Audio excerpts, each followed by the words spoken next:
నమస్తే, welcome to Pragathi media. నేను Aditya. Dhurandhar 2 cinema box office వద్ద కలెక్షన్ వర్షం కురిపిస్తుంది. ఇప్పటికే 1000 కోట్లు కూడా క్రాస్ అయింది. ఈ సినిమా గురించి గొప్ప గొప్ప వ్యక్తులంతా కూడా చాలా గొప్పగా మాట్లాడుతున్నారు. ఎట్ ద సేమ్ టైం ఈ సినిమాపై చాలా నెగిటివ్ టాక్స్ కూడా వస్తున్నాయి. ఓవరాల్గా ఈ సినిమా స్టోరీ గురించి తెలుసుకునే ప్రయత్నం చేద్దాం. ప్రస్తుతానికి మనతో పాటు స్టూడియోలో ఉన్నారు ప్రముఖ senior journalist and analyst doctor Prasad Murthy garu. సార్తో మాట్లాడించే ప్రయత్నం చేద్దాం. నమస్తే సార్. నమస్తే Aditya. Dhurandhar 2 cinema box office వద్ద కలెక్షన్ వర్షం కనిపిస్తుంది. థియేటర్లన్నీ ఫుల్ సందడిగా కనిపిస్తున్నాయి. 1000 కోట్లు క్రాస్ అయింది. ఈ సినిమా పైన ప్రముఖ డైరెక్టర్ రామ్ గోపాల్ వర్మ కూడా చాలా బాగా మాట్లాడారు. But at the same time negative talks కూడా ఎక్కువగా వినిపిస్తున్నాయి. సో దీనిపై మీ ఒపీనియన్ ఏంటి సార్? అసలు నేను సినిమాని వినోదం కోసమే చూస్తాను. అయితే అల్టిమేట్గా ఎవరైనా ఆ సినిమాలో కథ ఏంటి అనేటటువంటిది కూడా చూస్తారు కదా. సో అల్టిమేట్గా ఆ కథ చెబుతున్నటువంటి అంశం ఏంటి, ఆ కథ ఇస్తున్నటువంటి సందేశం ఏంటి చివరికి, ఇది అందరూ చూస్తారు. సో ఆ విధంగా నేను సినిమాని 2 రకాలుగా చూస్తాను, వినోదం కోసం, సందేశం కోసం.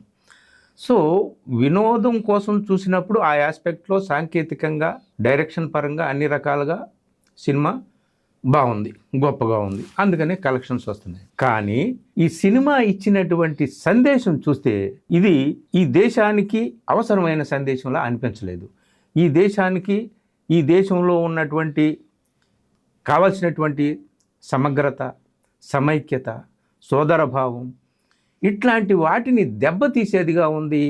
ఏదో ఒక పార్టీకో, ఒక వ్యక్తికో, లేదా ఒక మతపరమైనటువంటి భావజాలానికో ప్రచారం చేసి కొమ్ము కాసేటటువంటిదిగా ఉంది. అందుకనే ఈ సినిమా ఇస్తున్నటువంటి సందేశం కరెక్ట్ కాదు, అందుకని దీని మీద నెగిటివ్ టాక్ వస్తుంది అని నేను అంటాను. అంటే నువ్వు సినిమా ఎంత గొప్పగా తీసినా, అది నువ్వు 1000 కోట్లు పెట్టి తీసినా, ఇక అద్భుతంగా ప్రేక్షకుడిని కట్టిపడేసిన 3 గంటలు కాదు, ఇప్పుడు 4 గంటలు తీశారు ఈ సినిమా.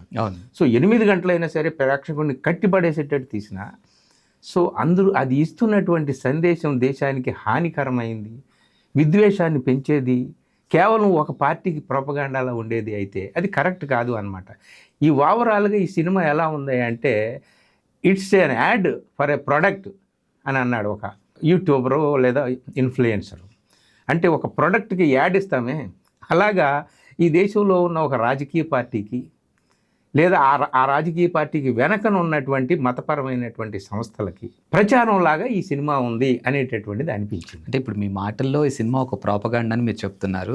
సో ప్రాపగాండాని నోటి మాటతో చెప్తే సరిపోదు, ఖచ్చితంగా ఎగ్జాంపుల్స్ కావాలి. సో మరి దీనికి మీరు ఏమైనా ఎగ్జాంపుల్ చూపించి మీరు చెప్పదలుచుకున్నారు ఏంటి అసలు అది? ఖచ్చితంగా ఎగ్జాంపుల్స్ చూపించకపోతే ఎట్లా చెప్తాము? ఎందుకంటే మాటతో ప్రాపగాండా అంటే కుదరదు, కష్టం. ఎందుకంటే ఎగ్జాంపుల్స్ నేనేమి బయట నుంచి తెచ్చి చూపించాల్సిన అవసరం లేదు, సినిమాలోనే ఎగ్జాంపుల్స్ ఉన్నాయి. ఈ సినిమా ఓవరాల్గా దురంధర్ 1 చూశాను. దురంధర్ 1 ప్రాపగాండా సినిమా అనేటటువంటిది అందరూ కూడా చెప్పారు, నేను కూడా చెప్పాను, మనం ఇందులో కూడా మాట్లాడుకున్నాం. అప్పుడు ఏమిటాయంటే ఇప్పుడు అధికారంలో ఉన్నటువంటి మోడీ, ఆయన పార్టీ బీజేపీ, ఆ బీజేపీ వెనక ఉన్నటువంటి ఆర్ఎస్ఎస్, విశ్వ హిందూ పరిషత్ లాంటి శక్తులు, వీటన్నిటికీ కూడా అనుకూలంగా ఆ సినిమా తీసినప్పటికీ దురంధర్ డైరెక్ట్గా మోడీని కానీ, డైరెక్ట్గా బీజేపీ పార్టీని కానీ, ఆ పార్టీ గెలిచినటువంటి విజయాలు కానీ వాటిని ఏమీ చూపించకుండా అంతకుముందు పరిపాలించినటువంటి పాలకుల యొక్క చేతగానితనము, లేకపోతే స్వార్థమో, లేకపోతే ఇంకేదో ఏవో కారణాల వల్ల ఉగ్రవాదం పెరిగింది, అది ఇది అన్నట్టుగా చూపించారు. ఆ సినిమా చూసినప్పుడే దురంధర్ 2లో ఖచ్చితంగా అప్పుడేమో శత్రు పార్టీలని, అంటే అపోజిషన్ పార్టీని ఎండగట్టడం కోసం ఆ సినిమాని టార్గెట్ చేసుకున్నాడు. నెక్స్ట్ సినిమా ఖచ్చితంగా మోడీని ఎక్స్పోజ్ చేస్తాడు ఇందులో అని అనుకున్నాను. అలాగే ఈ సినిమాలో చేశాడు. ఏం చేశాడు అంటే 2 ఉదాహరణలు చెప్తాను. ఫస్ట్ ఆఫ్ ఆల్ సినిమా స్టార్టింగ్లోనే ఒక సిక్కుని చంపేసేటటువంటి సీన్ ఉంటుంది. సిక్కు పాకిస్తాన్లో సిక్కు అంటే ఎవరు? హిందూ.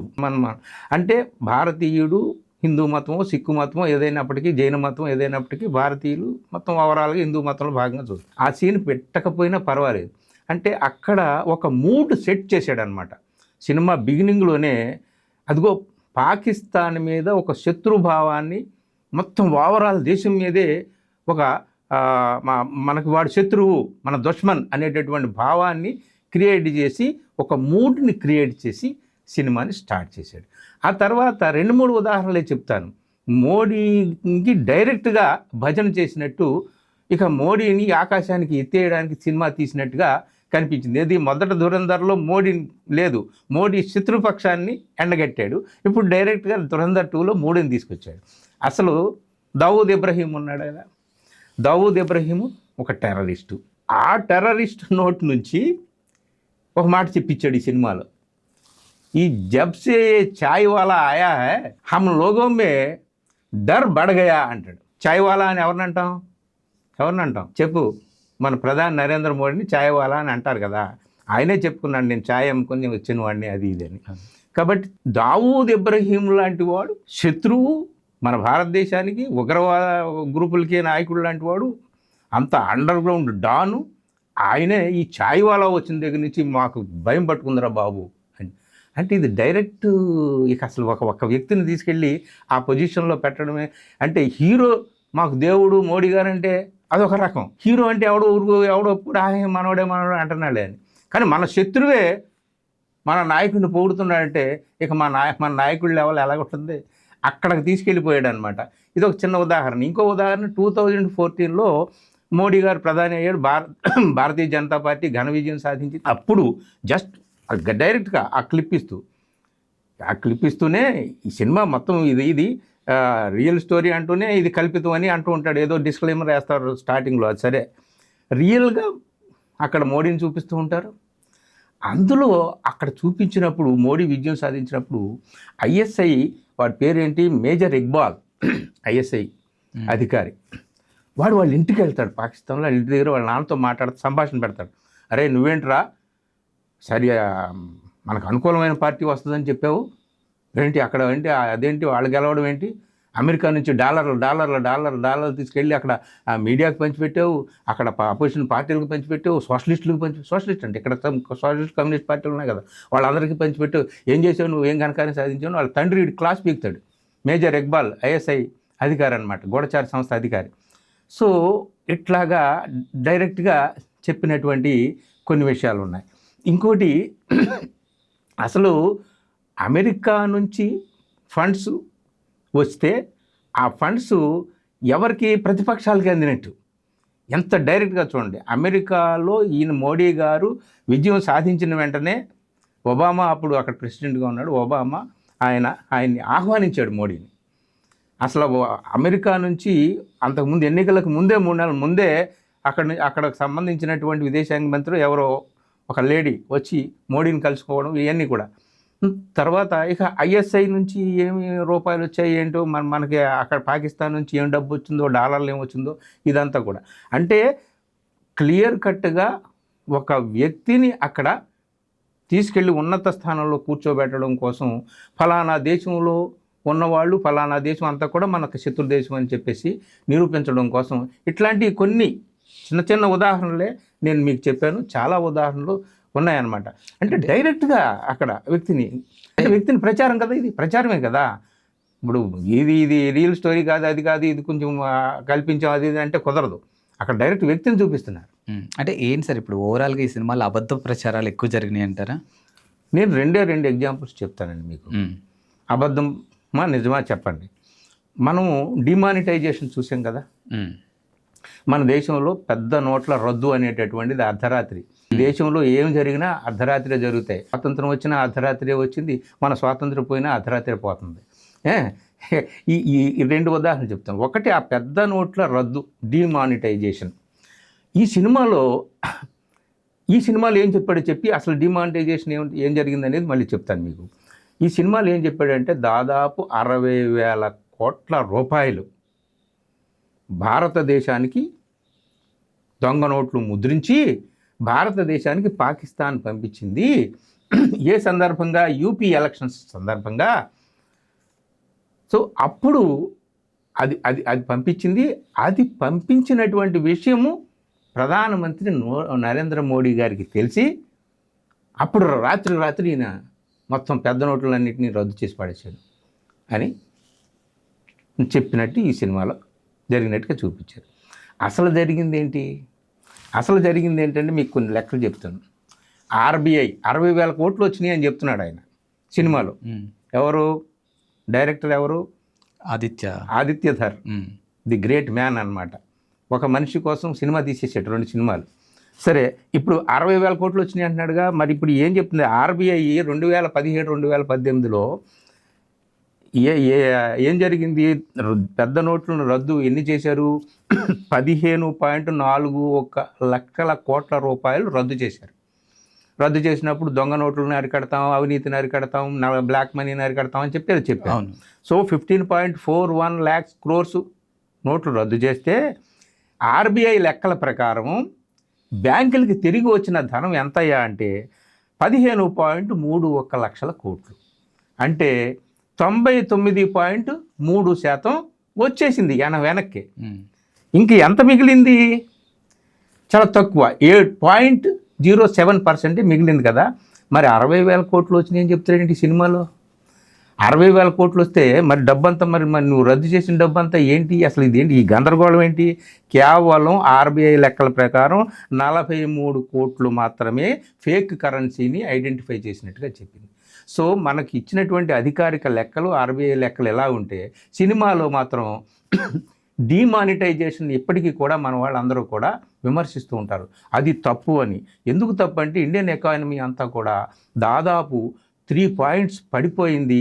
దాదాపు 200-300 వేల కోట్లు, 235,000 కోట్లు. ఇదంతా అధికారిక లెక్కలు చెప్తున్నాను. లాస్ వచ్చింది. మన జీడిపి ఘోరంగా దెబ్బతింది. లైన్లలో నిలబడి ఏటీఎం కోసం వందల మంది చనిపోయారు. దాని ప్రభావంతో హాస్పిటల్స్కి వెళ్ళలేక, డబ్బులు మార్చుకోలేక ఎంతో అతలాకుతలం అయిపోయింది దేశం. సో ఇదంతా ఇలా జరిగితే ఈ ఆదిత్యధర్ మొత్తం అంతా చూసి మొత్తం ఈ దేశంలో ఉన్నటువంటి వాళ్ళు పిచ్చోళ్ళు, ఈ మేధావులు పిచ్చోళ్ళు, ఆర్థికవేత్తలు పిచ్చోళ్ళు, ఆర్బీఐ పిచ్చిది, వీళ్ళు చెప్పినటువంటి లెక్కలన్నీ పిచ్చి. మోడీ గారికి మాత్రం పాకిస్తాన్ నుంచి 60,000 కోట్లు వచ్చేస్తున్నాయని చెప్పేసి మోడీ గారు ఈ దొంగ నోట్లు రద్దు చేసాడని చెప్తాడు. ఇది ఎంతవరకు? ఇది ఒక తప్పుడు ప్రచారమా కాదా? ఇది ఉదాహరణ. అంటే సినిమాలో చెప్పిందే నేను చెప్తున్నా, అందరూ చెప్తున్నదే చెప్తున్నా విశ్లేషకులు. ఇంకొకటి ఆతిక్ అహ్మద్, ఆయన బ్రదర్ అష్రఫ్, వీళ్ళందరూ కూడా అండర్ గ్రౌండ్ క్రిమినల్స్. వీళ్ళు తర్వాత పొలిటికల్ లీడర్స్గా అయ్యారు. అయిన తర్వాత వాళ్ళు ఏంటంటే జైలు నుంచి బయటికి బెయిల్ మీద వస్తున్నప్పుడే 3 జర్నలిస్టుల రూపంలో వచ్చేసి ఉగ్రవాదులు ఎవరో వాళ్ళని కాల్చి చంపేస్తారు. 2023లో జరిగింది ఇది. ఆతిక్ అహ్మద్, ఆయన brother Ashraf Ahmed. Okay. So వీళ్ళని కాల్చి చంపేస్తారు. ఈ కాల్చి చంపేసిన ఘటన ఈ సినిమాలు పెట్టి ఏం చేశాడు అంటే, ఈ ఘటన జరుగుతున్నప్పుడు ఈ మేజర్ ఇక్బాల్ అని ఇందాక చెప్పానే ఐఎస్ఐ వాడు అక్కడ ఇలా కూర్చొని నాలాగా టీవీలో చూసిన అని ఇలా చిరునవ్వులు అవుతున్నాడు. అంటే అతనే చేయించినట్టుగా మర్డర్ అక్కడ అవుతున్నాడు. విషయం ఏమిటి అంటే, వాస్తవం ఏంటి, ఫ్యాక్ట్ చెక్ చేస్తే అర్థమవుతుంది ఏంటి అంటే, ఈ ఘటన జరిగిందేమో ఈ ఆతిక్ అహ్మద్, అందులో కొంచెం పేరు మార్చారు. వీళ్ళని చంపింది 2023లో. ఈ మేజర్ ఇక్బాల్ ఐఎస్ఐ అధికారి ఎవడు, వాడు చచ్చిపోయింది 2011లోనే. 2023లో జరిగిన ఘటనకి కుర్చీలో కూర్చొని ఆయన నవ్వుతున్నాడు అనమాట. ఇలాంటివి అబద్ధాలు కోకొల్లలుగా ఈ సినిమాలో ఉన్నాయి. అందుకనే ఈ సినిమా ఒక పచ్చి ప్రోపగాండా, ఒక వ్యక్తి కోసం, ఒక పార్టీ కోసం, ఒక భావజాలం కోసం తీసినటువంటి సినిమా గొప్పగా తీశారు కాబట్టి అంటుంది. సరే, ఈ సినిమాలో చెప్పని విషయాలు ఏమైనా ఉన్నాయా సార్? ఉన్నాయి. ఎందుకంటే నిజంగా మరి చెప్పాలనుకుంటే అన్ని ఘటనలు చెప్పాలిగా. మోడీ గారు ప్రధాని అయిన తర్వాత జరిగినటువంటి ఘటనలు ఉన్నాయి కదా. మోడీ గారు ఎప్పుడు మీకు 2015లో పాకిస్తాన్ పర్యటించారండి. 2014లో ప్రధానమంత్రి అయ్యాడండి. అయిన కొన్ని నెలలకే ఆయన పాకిస్తాన్ వెళ్ళాడండి. అక్కడ ఉన్నటువంటి నవాజ్ షరీఫ్ ప్రైమ్ మినిస్టర్తో దాదాపు 90 నిమిషాల పైగా ఆయన గడిపాడు. ఆయనతో పాటు డిన్నర్, లంచ్ వచ్చేసాడు, అన్నీ అయినాయి. ఆ పర్యటన జరిగి తిరిగి వచ్చిన 8 రోజులకే పఠాన్కోట్ ఎయిర్పోర్ట్ స్టేషన్ మీద ఉగ్రవాద దాడి జరిగింది. మన సెక్యూరిటీ పర్సనల్ 7 దారుణంగా చంపివేయబడ్డారు. ఈ ఘటన చూపించారు ఈ సినిమాలో? ఎందుకు చూపించలేదు? చూపిస్తే మళ్ళీ అక్కడ బోనెక్కించాల్సి వస్తుంది. మన ఈయన ప్రధానమంత్రి గారు మరి పాకిస్తాన్ వెళ్ళి ఏం పొడిచి వచ్చాడని చెప్పి అడుగుతారేమో అని చెప్పేసి అది చూపించలే. ఆ తర్వాత మీకు పుల్వామా ఘటన జరిగింది కదా 2016లో. అదొక్కటి 2016లో, సారీ, అది పఠాన్కోట్ది. ఆ తర్వాత పుల్వామా ఘటన జరిగింది 2019లో, అది కూడా చూపించలేదు సినిమాలో. ఎందుకంటే ఈయన హయాంలో జరిగినటువంటి ఘటనలు. అంటే ఏది అవసరము, ఏది నరేంద్ర మోడీ గారికి అవసరము, ఏది ఆయన్ని పొగడడానికి, ఆయన్ని ప్రజలందరూ కూడా అనుకుంటున్నటువంటిది ఒకటి, ఇది కాదు ఆయన ఇది అని చూపించడం కోసం ఈ సినిమా మొత్తం తీసినట్టుగా అనిపిస్తుంది. అందుకనే this is the 100% propaganda movie అని చెప్పేసి లోతైన విశ్లేషణలు చేస్తున్నటువంటి వాళ్ళు, ఫ్యాక్ట్ చెక్ చేస్తున్నటువంటి వాళ్ళు, ఏది అబద్ధం ఏది నిజం అని పోల్చి ప్రజలకు చెప్తున్నటువంటి వాళ్ళు చెప్తున్నారు. అంటే ఇప్పుడు మీ విశ్లేషణ ప్రకారం చూస్తే ప్రోపగాండ్లా కనిపిస్తుంది. But at the same time జనాలు మాత్రానికి థియేటర్ల దగ్గర నో బోర్డ్స్ పెట్టేస్తున్నారు, టికెట్లు లేవని. అంటే ఆ రేంజ్లో చూస్తున్నారు. సో మరి దీన్ని ఎలా చూడొచ్చు మనం అసలు? నేను చెప్తున్నాను కదండి, సినిమాని గొప్పగా తీయచ్చు, గొప్పగా తీశారు సినిమాని అద్భుతంగా. ఇప్పుడు వందల వేల మందిని చంపేసినటువంటి కిరాతకుడిని కూడా ఒక హీరోలాగా ఒక 100,000 కోట్లు ఖర్చు పెట్టి సినిమా తీయొచ్చు. సినిమాని ఎంటర్టైన్మెంట్ కోసం చూసేటటువంటి వాళ్ళు చూస్తారు. ఇంకొకటి, భావజాల పరంగా ఈ సినిమాలు మూడ్ని సెట్ చేస్తున్నాయి. ఒక వర్గాన్ని ఇంకొక వర్గం వైపు, ఒక వర్గాన్ని ఇంకొక వర్గానికి వ్యతిరేకంగా తయారు చేయడం, చిత్రీకరించడం, నిలబెట్టడం అనేటటువంటి పని సినిమాలు చేస్తున్నాయి. ఇంతకుముందు పార్టీలు చేసాయి, ఇప్పుడు మీడియా, సినిమా ఇవి చేస్తున్నాయి. అందుకనే పిచ్చి వాళ్ళు ఏమిటాయంటే ఇదే నిజమేమో, మనకి ఇప్పుడు దాకా ఈ పత్రికలు, మీడియా వాళ్ళు, మేధావులు చెప్తున్నది నిజం కాదేమో, అసలు మోడీ గారు ఇదేమో అని చెప్పి నమ్మేటటువంటి వాళ్ళు ఉన్నారు. అటు ఇటు నమ్మకుండా ఊగిసలాడేటటువంటి వాళ్ళని కూడా, వాళ్ళ మూడ్ను కూడా సెట్ చేస్తుంది ఇట్లాంటి సినిమా. అందుకనే పిచ్చిగా జనం చూస్తున్నారు. సినిమా బాగుంది కాబట్టి, తీయడం బాగుంది, యాక్షన్ బాగుంది, పెద్ద పెద్ద నటీనటులు ఇందులో ఉన్నారు. వైలెన్స్ అయితే చెప్పక్కర్లేదు అనుకోండి, భయంకరంగా ఉంటుంది.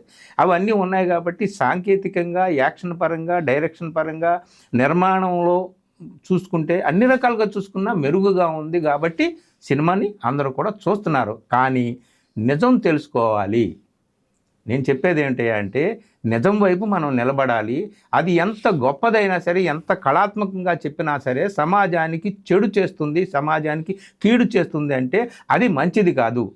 ఆ కళని అడ్డం పెట్టుకొని ఒక వ్యక్తినో, ఒక పార్టీనో, ఒక సమూహాన్నో, ఒక సముదాయాన్నో, లేదా ఒక భావజాలాన్నో పైకి కీర్తించడానికి, పైకి పెట్టడానికి, ఒక వర్గాన్ని తొక్కడానికి, లేదా వర్గాల మధ్య విద్వేషాన్ని రగిలించడానికి ఇలాంటి పనులు చేయకూడదు. సినిమాని, కళని అడ్డం పెట్టుకుని ఇలాంటి పనులు చేయకూడదని నేను అనుకుంటున్నాను. అది చూసారు కదా, దురంధర్ 2 సినిమా బాక్స్ ఆఫీస్ వద్ద కలెక్షన్ వర్షం కురిపిస్తుంది. But at the same time ఒక వర్గం నుంచి ప్రోపగాండా అంటే కాదు, ఈ సినిమాలో యాక్చువల్గా ఉన్నదే చూపించిందంటే ఇంకొక సైడ్ నుంచి వినిపిస్తుంది. మరి ఈ సినిమా కనుక మీరు చూస్తుంటే మీకేమనిపించిందో కామెంట్ సెక్షన్లో మాకు తెలియజేయండి. అండ్ ఇలాంటి లోతైన విశ్లేషణ కోసం చూస్తూనే ఉండండి మా ప్రగతి మీడియాని. మీరు కనుక మా ఛానల్ని సబ్స్క్రైబ్ చేసుకోకపోతే వెంటనే చేసుకోండి. Thank you sir. Thank you.